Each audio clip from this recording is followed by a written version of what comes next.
of all of the videos that I've done on this channel, this is probably my most requested topic. In every comment section and in every live stream, people consistently ask me, Santi, what is your favorite WrestleMania match of all time? And I thought that this was too boring of a topic for YouTube, but enough people have asked for it that I'm gonna cave and I'm gonna give it to you. So today we're gonna be looking at my 10 favorite WrestleMania matches of all time. And I cannot stress enough that I truly mean favorite, not best, because I am aware that the things that I like, the things that I might enjoy, might not be something that is universally loved. For example, my favorite movie of all time is I Am Legend with Will Smith, but I acknowledge that movies like Shawshank Redemption are just objectively better films. So this list of 10 matches is not full of just instant classics, WrestleMania bangers that everyone loves. Yes, there are a couple of those, but there's also some really wacky, weird matches that were just incredibly memorable in my opinion. Matches that made me feel good, matches that I thought were a lot of fun, and matches that I enjoy rewatching. So if you see an oddball match in here, it's not because I'm trying to be a contrarian or a hipster, it's just what I like, dude. And as always, don't forget to subscribe to the channel, ring the bell for notifications. If you're a wrestling fan, I know you're gonna fall in love with this YouTube channel because we upload daily wrestling content. And yes, I did get a haircut.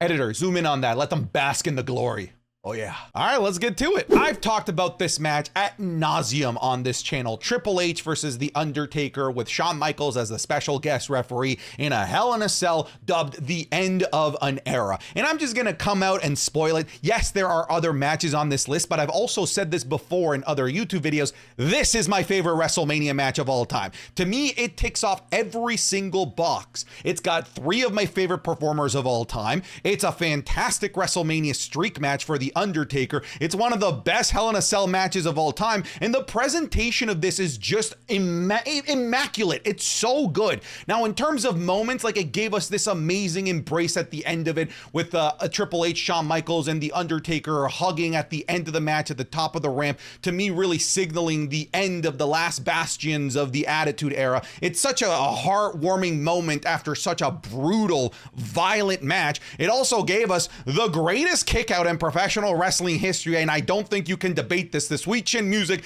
into a pedigree, and he kicks out. Are you kidding me? The streak should have been over right there. We also had the Hell in a Cell getting a better entrance than most other wrestlers could potentially get. Then we also had the reveal of Undertaker's haircut. Like, what other match did we get a pop for a haircut, people? It's a haircut. This match to me is perfection. It is objectively very good. I think everyone agrees that this is just a very good match. It's a classic match with so many cool spots and so many memorable, quote, WrestleMania moments. This is one of those where I'm not trying to be different. Like, I just really like this, dude. Okay, now we're getting wacky. I fucking love Johnny Knoxville versus Sami Zayn. This insane anything goes rules in night 2 of WrestleMania 38. Here's the thing. I don't know why, but I like slapstick comedy. I like just weird, goofy things. And when you're able to successfully mix slapstick, weird, goofy things with the world that I already love of professional wrestling, you're probably gonna get my vote. And when it comes to just weird, bizarre shit, I don't think that there's a match with weirder, funnier shit than this one. Like, for example, we had Wee Man do a Hulk Hogan on Andre the Giant like slam on Sami Zayn during this match. This is a match that had a giant mousetrap in it. Like, when are you ever gonna see that again? You're never gonna see a giant mousetrap in professional wrestling. You had a giant prosthetic hand slapping the living Christ out of Sami Zayn with a nastier clothesline than anything JBL could ever deliver. You had even more mousetraps. You had fire extinguishers. You had Looney Tunes like contraptions kicking Sami Zayn in the nuts. You had concertos. Like, dude, this is wrestling. This is what professional wrestling is. It doesn't always have to be this super serious, grounded in reality storyline. Sometimes it can just be weird. Sometimes it could just be slapstick. Sometimes the goal of the match doesn't have to be entertainment through epicness. It can be entertainment through joy and laughter. And frankly, when it comes to joy and laughter, these are the types of matches that I think tend to stand the test of time a bit better than other ones, because generationally, this will just be funny forever. All right, we're going back to like the more traditionally good matches, but how in the hell is this match not a perfect 5 out of 5 in the Wrestling Observer? This is the match where I just kind of learned, like, okay, the people at Wrestling Observer, they've got opinions. There's nothing factual about what they provide. It's just their thoughts, and they're entitled to those thoughts. So that's why I don't put any weight on people's star ratings of matches, because this to me is actually a perfect match. I think it might be the greatest professional wrestling match in history. Kurt Angle, in an interview after his match with Shawn Michaels, straight up said that he thinks that he just put on the greatest professional wrestling match in history. And I don't blame him, man. Like, this match had the star power and the spots as well. And it just had such a beautiful choreography from beginning to end. And it had this really interesting juxtaposition of Shawn Michaels being, I guess, like the kind of like an underdog here, but also not an underdog, because this is at the end of the day Shawn Michaels. But then you also have this like ravenous, evil, vicious Kurt Angle trying to take the Mr. WrestleMania moniker away from Shawn Michaels. These two just worked fireworks together. We had amazing spots like the top rope angle slam. We had this beautiful counter. Look at this. And then on top of that, you had probably the greatest submission spot ever. Like what felt like 20 minutes, but it was the longest ankle lock of a life. I've never seen any submission be so cinched in, and I haven't seen a submission to this day surpass the epicness of the submission struggle of Shawn Michaels trying to fight out of that ankle lock and spending over 5 minutes trapped in it as he tried to kick out of his way and try to squirrel out of it, but Kurt Angle just refused to go because this is prime Perk Angle. This match is perfection, and it also gave us in the build-up just a sexy Kurt, which might just be, the greatest wrestling song of all time. Hey, do you want even more wrestling content? Because you could be getting more wrestling content over on my Patreon, patreon.com/SantiZamp, where I give you my Raw reviews, SmackDown reviews. You're also going to get the Wrestling is Cool podcast 3 days earlier than everyone else, and you're also going to get Wrestling is Cool Gaming. So it's just more content on top of what you're already getting here for free on YouTube, and it will help keep the lights on and this mic on. That's it. All right, go check it out. Patreon.com/SantiZamp, top link in the description or the pinned comment. Done with the sellout, back to the video. We're going back to the wackiness. We're going to WrestleMania 22, Shawn Michaels versus Vince McMahon. This match is fucking hilarious, but also just a good wrestling showcase. I think the reason why I really like this match and why some other people at the time really loved this match, because this was just the most brutal beatdown of Vince McMahon ever. Vince McMahon did not book himself in this match to get like any offense. This was just 20 minutes of Shawn Michaels finding the most creative way to beat the shit out of the boss of the WWE. And now with all of this news of the allegations of Vince McMahon, going back to go watch this match is kind of cathartic to watch this guy who was outed as being allegedly a pretty horrible human, allegedly, don't want to get sued. Getting his ass whooped around for 30 minutes in front of his son was just fantastic. We had this man eat tables. We had him eat chairs. We had Shawn Michaels jump off the top of the tallest ladder that I've ever seen, through a table, through a garbage can, all while his son was forced to watch while handcuffed. Like, the offense in this, like, honestly, it just sort of felt personal. Like, Shawn's like, I'm going to do everything imaginable to hurt this man for 20 minutes. And what we got was...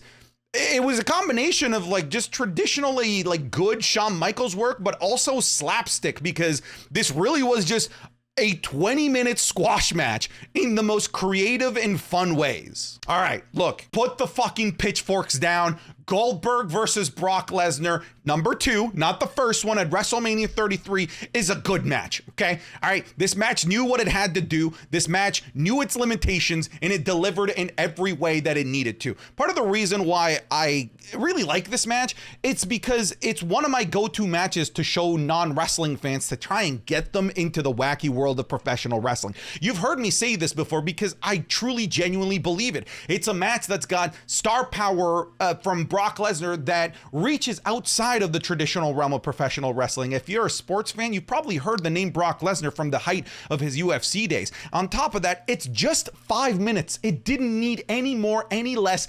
Because it's only 5 minutes, it's just a car wreck of a match with suplexes, with finishers. So it's super easy for a brand new casual viewer that's trying to dip their toes into professional wrestling to be like, oh shit, this is just cool. This is just two scary dudes doing scary shit for 5 minutes. And it didn't need to be longer than that. I know there are way better matches than this out there, but from beginning to end, I had this like little smile on my face during this match. And I think also part of it is because this also felt like it was healing the demons from WrestleMania 20 as well. There were a couple of great Money in the Bank ladder matches, but my favorite one is the one from WrestleMania 22, even though I know objectively it's not the best one. The reason why I love this Money in the Bank ladder match is because this is just a circus act of the most random people that you could possibly put in this ladder match. You look at modern day Money in the Bank ladder matches, or even some of the older ones, you're like, yeah, these are the type of people you would put in a ladder match, either because they can do really cool spots or because they're future main eventers that you want to push or existing main eventers. Not WrestleMania 22. This had the weirdest fucking cast of people that I've ever seen. It had Bobby Lashley. Think of that. Bobby Lashley in a ladder match. That's weird as it is. But this is a Bobby Lashley that had been in the WWE for 5 months. A Bobby Lashley whose biggest feud up to this point was against the fitness guru, Simon Dean. Like, he had done nothing in the WWE, but they're like, fuck it, sure, toss this guy into a 6-man ladder match. We also had Finlay. Why is Finlay, like, no one would ever think that Finlay is winning the Money in the Bank ladder match. This is at the time, an older guy in the on the roster that's running around with a leprechaun. This guy is not gonna win a WWE title. No one believed that he was gonna win. Matt Hardy was an interesting option, but he just spent the entire summer getting real life and on-screen cucked by Edge and was even fired from the WWE less than a year prior. No one believed that Matt Hardy was gonna win this either. And then you had a 1,000-year-old man in Ric Flair in this ladder match. What the fuck is Ric Flair doing in a ladder match? He's 1,000 years old today. He was 1,000 years old back then too. And then we had Shelton Benjamin. Okay, now we're back to grounding into reality. Yeah, this guy actually makes sense to be in this ladder match because he can do all the cool stuff. We saw it in the previous Money in the Bank ladder match in Mania 21, but no one believed that Shelton Benjamin was going to win this. He was a perennial mid-card at this point. Any opportunity that they had to pull the trigger on Shelton Benjamin had already come and gone.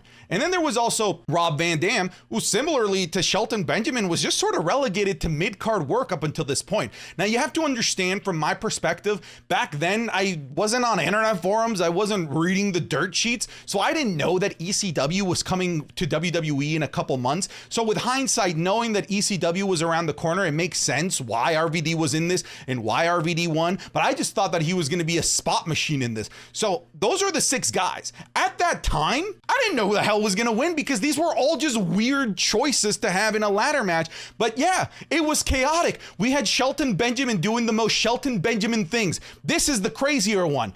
Ric Flair taking a superplex from the top of the ladder in this match. This match is absolutely bananas. So yeah, between all of the crazy spots, between just the circus of weird contestants, this, I don't know, this to me is starting to become like a little cult classic at WrestleMania because it's just so bizarre. It's a freak show, really, but it's a good one. Okay, look, I know that once in a lifetime John Cena versus The Rock is not this like amazing match. If you weren't around for this, if you weren't around for the buildup, it's really hard for anyone to really explain why this match was such a big deal. Like, it was one of those things that you had to be there in the moment to truly savor what it was that we were watching. This was a year-long feud that started the night after WrestleMania 27 that built all the way up to that year's WrestleMania. A 1-year feud. That doesn't happen in the WWE back then. That was completely novel, completely bizarre, and out of left field. Here's the thing though, all right? Even though at WrestleMania this wasn't some 5-star classic, it didn't need to be. Because a lot of people also ask me, Santi, what is your dream match at WrestleMania? And I'm one of those lucky individuals that can say, I got my dream match at WrestleMania, John Cena versus The Rock. This is my 1-2 favorite WWE superstars of all time. Back then, Rock was my favorite. Cena was my number 2. I actually rooted against Cena in this match, if you can believe that, now that Cena has kind of usurped The Rock as my favorite WWE superstar of all time. But in terms of the epicness of this, the entrances with Flo Rida singing in The Rock and Machine Gun Kelly bringing in out John Cena, and the fact that it's my 2 greatest of all time, to me, that's just the formula that I need. It's hype for me. And I don't know if it's necessarily hype for everyone else, because like I said, it's not objectively a very good showcase in ring. I mean, what are you expecting from Cena and The Rock? They're not going to put on Daniel Bryan, Eddie Guerrero like matches, but it was the aura. That's what sold this for me. And the reason why I still look back on this time in this match fondly, it's the aura. Okay, this is kind of a bit of a hipster choice, but I love Undertaker versus CM Punk. I know that we all collectively more or less agree that this is a very good WrestleMania match. To me, it's one of Taker's best streak matches as well. And part of the reason why I hold this one so fondly, one, it includes one of my favorite WWE superstars of all time in CM Punk.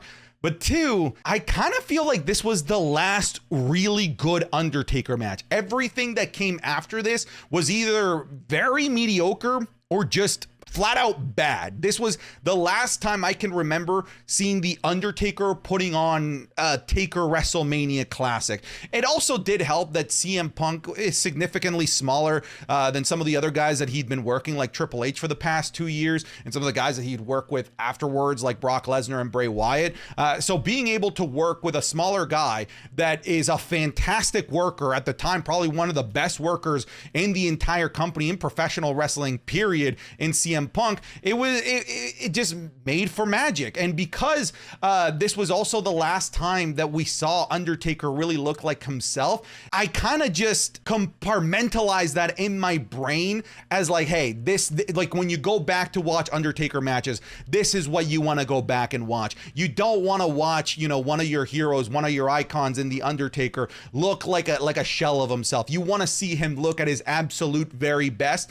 And this was it. And on top of that, this was just one of those wrestling storylines that was bizarre. And bizarre wrestling storylines really resonate with me. Like, you had the real recent death of Paul Bearer, and CM Punk is going around with the urn that's supposed to have his ashes and bathing himself in the ashes. Like, just so wrestling. This is the storyline of this was wrestling at its very definition. I've talked about this match not too long ago in one of my recent videos, but the WrestleMania showcase match from WrestleMania 39 is actual literal perfection. Braun Strowman and Ricochet taking on the Street Profits, Alpha Academy, and Viking Raiders for nothing. No titles, no storyline, no feuds, just we got nothing for you. Fellas, go out there and try and put on a show and try and earn yourself a WrestleMania payday. And god damn it, they went out there like they owed everyone money. And I think part of the reason that I hold this much in such great esteem is just how out of left field this was, because there was literally zero expectations of this match being any good. And I guess like it's just sort of human intuition. When something surprises you, when something is way better than it had any right to be, you kind of just think of it a little bit more fondly because it made you go, huh?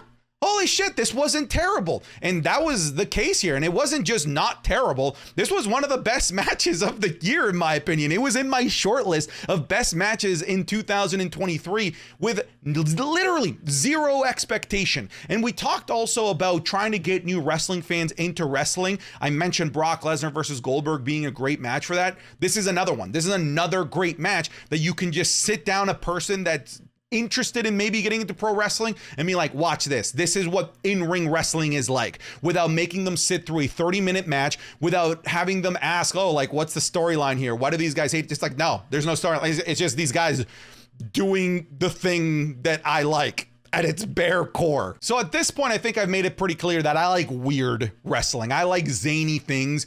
And I've talked about this again at length in this channel, but the Firefly Funhouse match between John Cena and Bray Wyatt. One, it's a beautiful, probably the best love letter that I've ever seen to a WWE superstar's career. This was one of the most creative and unique retrospectives of a legend's career that I've ever seen. Going from the early beginnings of prototype John Cena all the way through to his not heel turns, all the way through to the modern day. And this was also a showcase of Bray Wyatt's absolute brilliance. His creativity is through the roof here. And, you know, now looking back on it, knowing that he's passed away, this is one of those matches that makes me really miss Bray Wyatt's creativity, because I just don't think that we're going to ever get somebody with that type of mind in the world of professional wrestling again.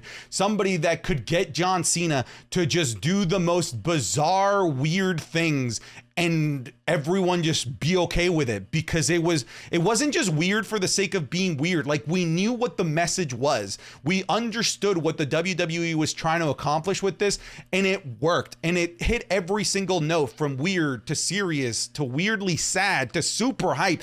It was everywhere, man. It was just a roller coaster of emotion, and it's WWE at its finest when it comes to creativity. Folks, that's my list of my favorite WrestleMania matches of all time. I know, I'm weird. Probably the top comment of this is going to be like, Santi is such a casual, but that's okay. But I also want to hear what your favorite WrestleMania matches are, whether it's some of like the classics that we know, or maybe you got a weird, odd one that really speaks to you. I'd really like to know in the comments. But folks, that's it. I'm done. Get out of here.